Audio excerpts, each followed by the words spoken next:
People used to compliment me on my flower beds.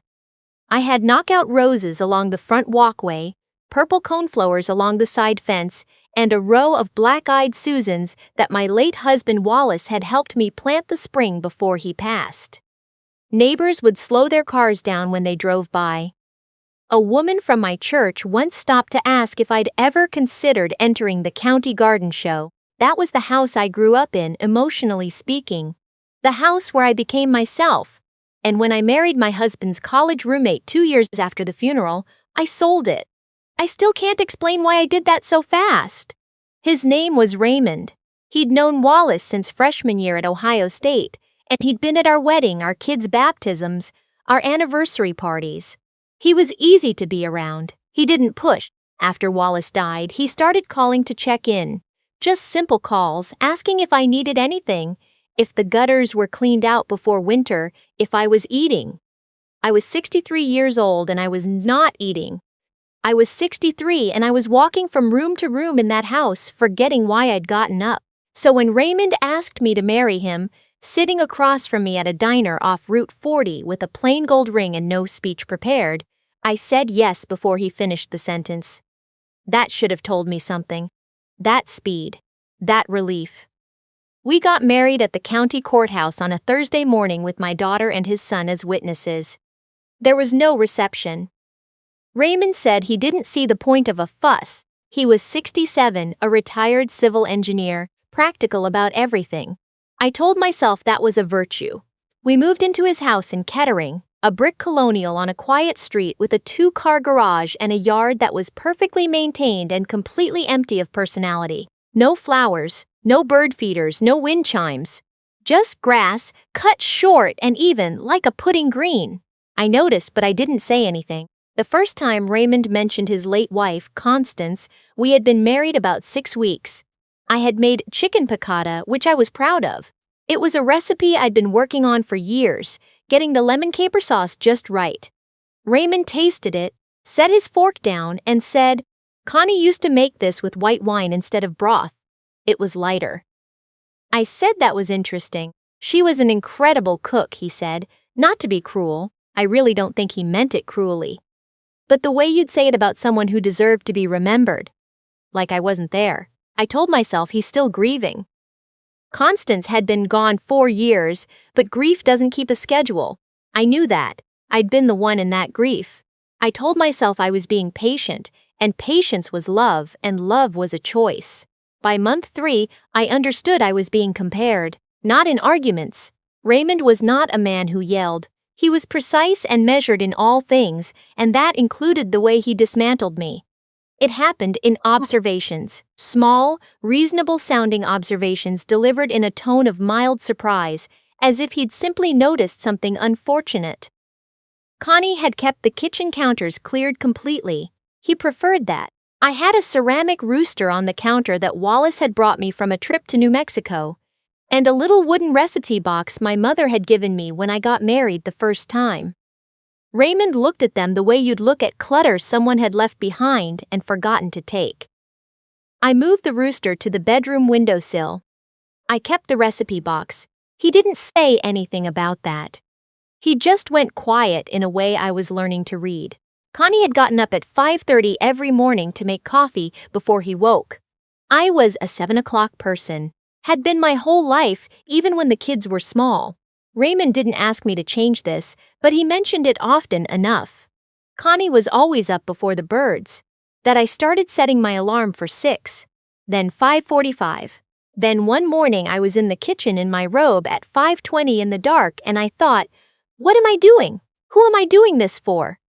And I still made the coffee. I want you to understand something. When you're inside that kind of situations, there's no single moment where you say, this is abuse. Because nothing Raymond did would have looked like anything to an outsider. He never raised his voice. He never touched me in anger. He never told me I was stupid or worthless.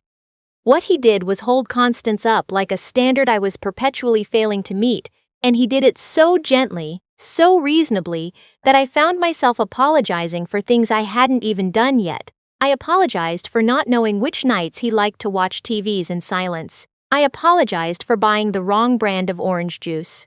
I apologized for mentioning my own grief once, briefly, when we drove past the cemetery where Wallace was buried, and Raymond went quiet for 20 minutes and then said, "Connie wouldn't have wanted me to dwell."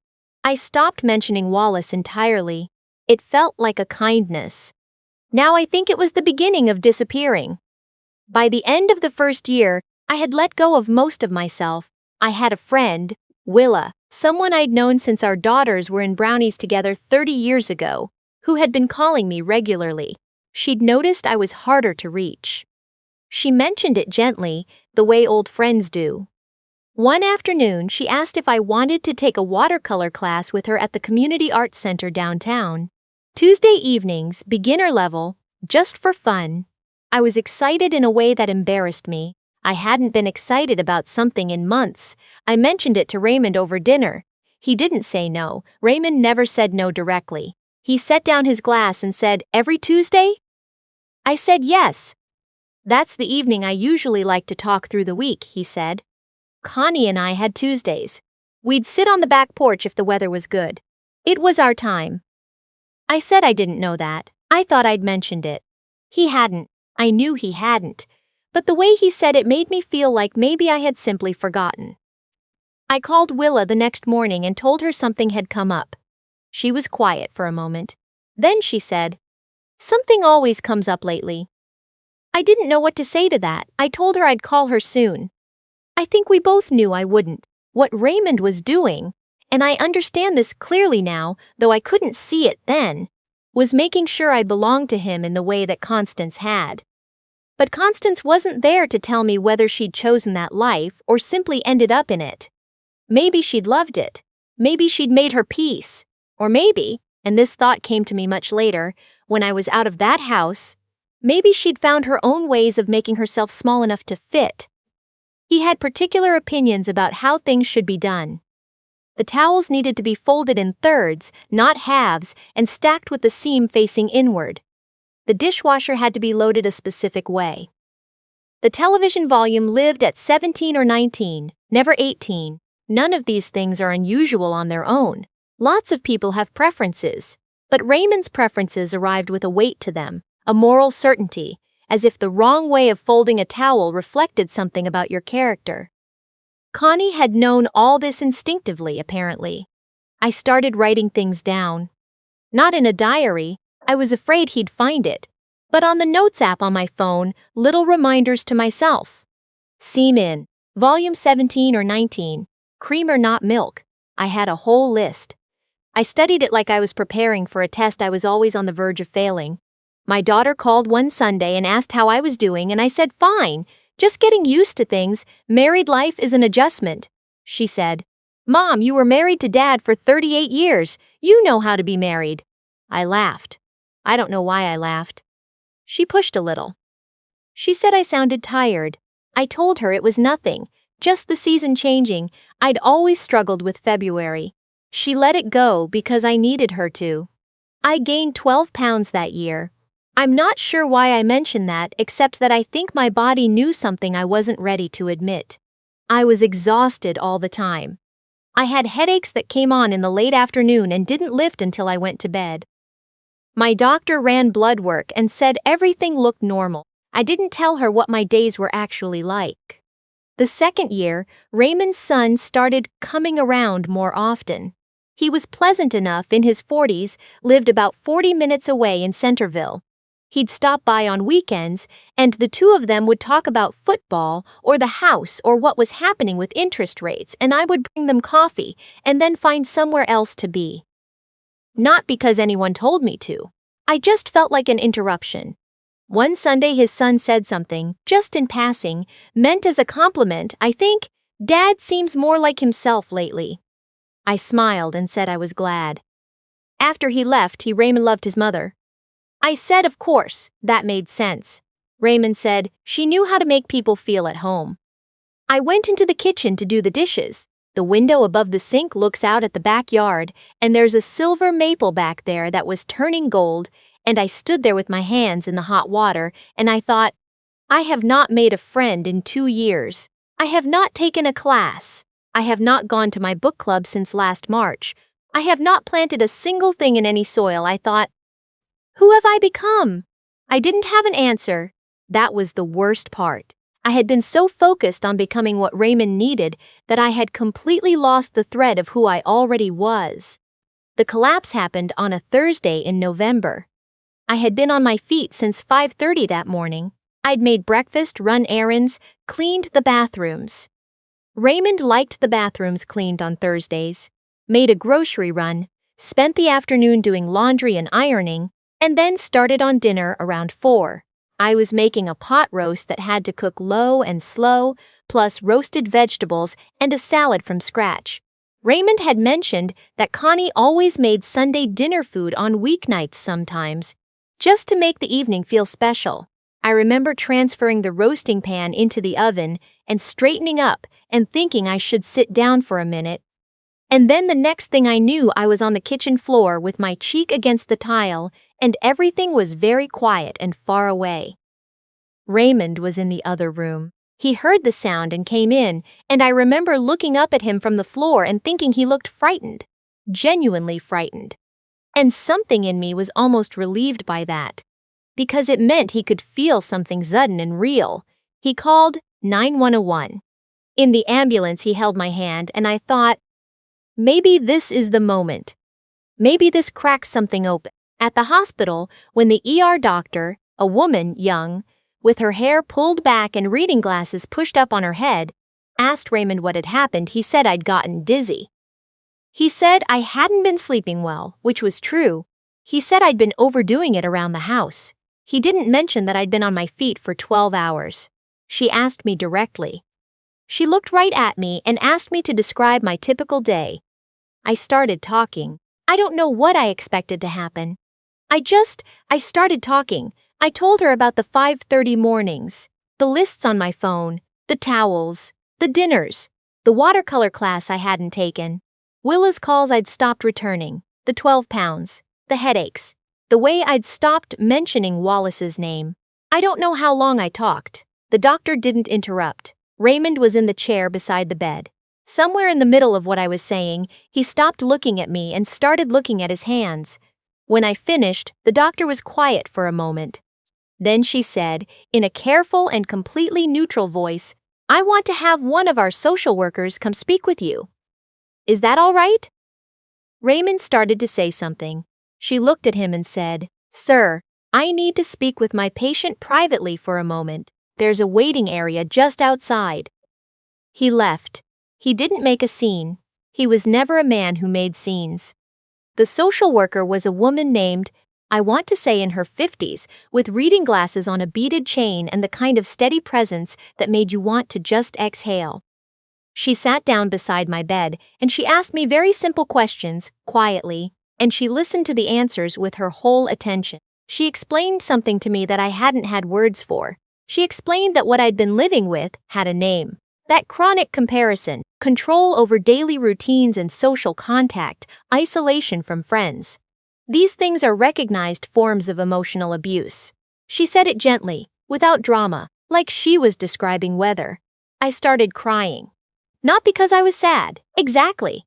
I cried because someone had named it. Because for 2 years I had been carrying something that had no name, and somehow that had made it harder to put down. She gave me a card with the 988 number and also the number for a local domestic violence resource center. She said they serve people in all kinds of situations, not just physical. She said I could call from a private phone if I needed to. She said I did not have to make any decisions tonight. I did not make any decisions that night. Raymond drove me home. He was solicitous, careful, opened the car door. He asked if I needed anything. I said no. We went to bed and he turned off the light and said goodnight, and I lay in the dark for a long time. I thought about Willa. I thought about my knockout roses that had now lived through 2 springs without me. I thought about the watercolor class that had probably run 3 or 4 sessions by now. I thought about my daughter saying, "You know how to be married." I thought about the ceramic rooster sitting on the bedroom windowsill because there was no room for it in the kitchen. I thought, I'm 65 years old. I have maybe 20 years left if I'm lucky and careful. 20 springs. What am I going to do with them? I called Willa the next morning while Raymond was at his Thursday golf game. She picked up on the second ring. I said, "I need to talk." She said, "I'll be there in an hour." She came and we sat at my own kitchen table, which still felt like his kitchen, and I told her most of it. Not all of it. Some of it I still didn't have the words for. But enough. She listened and then she said, "What do you need?" I said I needed to figure out where I was going to go. She said, "My guest room has a bed and a closet and a key to the front door. It's yours as long as you need it." I did not cry this time. I just felt very calm. I spent 2 weeks making arrangements.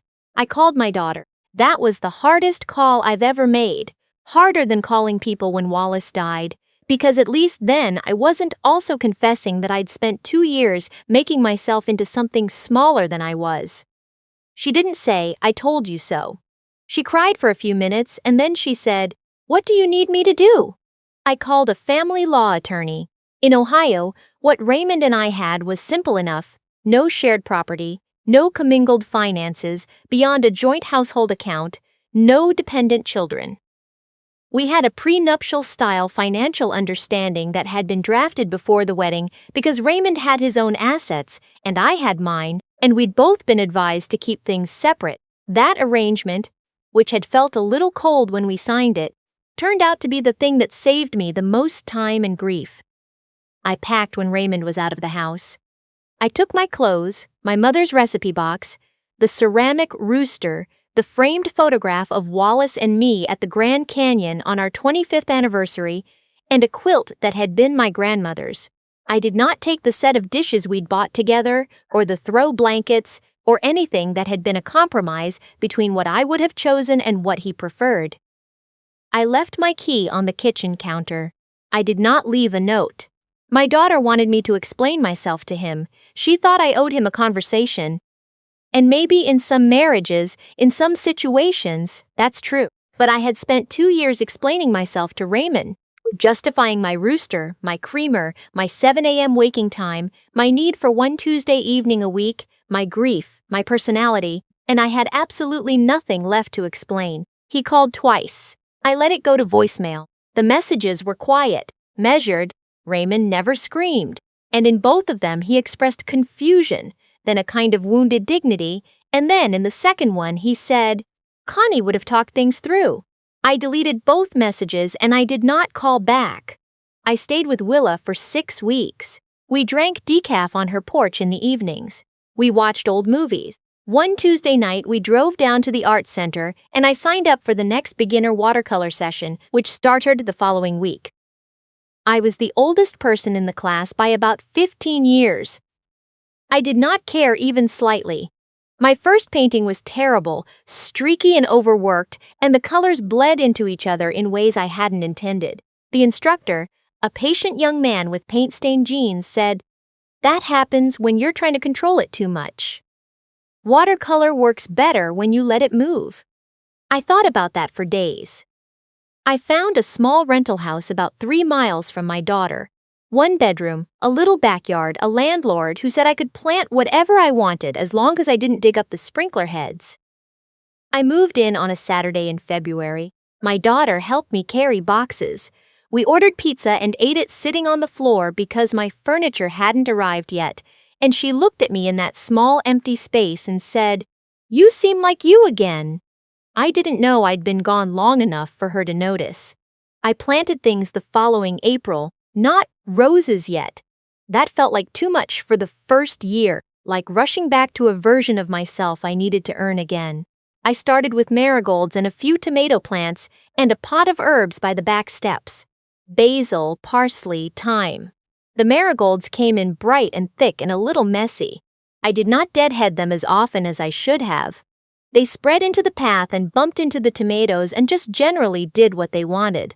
I let them. If you are living the way I was living, making yourself smaller by degrees, apologizing for things that are simply part of who you are, watching your own life from a careful distance, I need you to know something. It doesn't have to get dramatic before it counts. You don't have to wait for something terrible to happen.